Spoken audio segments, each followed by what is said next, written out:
ஆண்டவருடைய காலத்துக்கு காத்திருக்கிற மனசு நமக்கு இருக்கணும். அதான் மெச்சூரிட்டி. That is faith.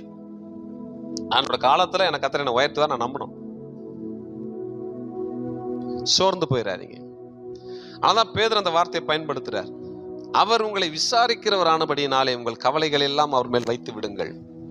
ஏற்ற காலத்திலே கர்த்தர் உங்களை உயர்த்தும்படிக்கு அவருடைய பலத்தை கைக்குள்ள அடங்கி இருங்கள். 2 வார்த்தை சேர்த்து அப்படி வருது, ஒன்னா வருது. அப்ப என்ன அர்த்தம்? உயர்வு இல்லையே என்கிற கவலை என்ன செய்யுது? இப்ப ரொம்ப ஆட்டி படைக்குது.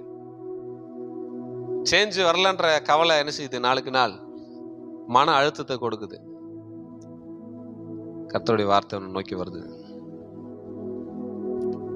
உங்களுக்கான டைம் வரப்ப கர்த்தர் உங்களை வைத்திருவார். அதுக்கான சிம்டம்ஸ் எல்லாம் யோசிக்காதீங்க. சிம்டம்ஸ் எல்லாம் இல்லைன்னு என்ன செய்யாதீங்க? அதுக்கான அறிகுறிகளை யோசிச்சுட்டு இருக்காதீங்க. கர்த்தர் அறிகுறியே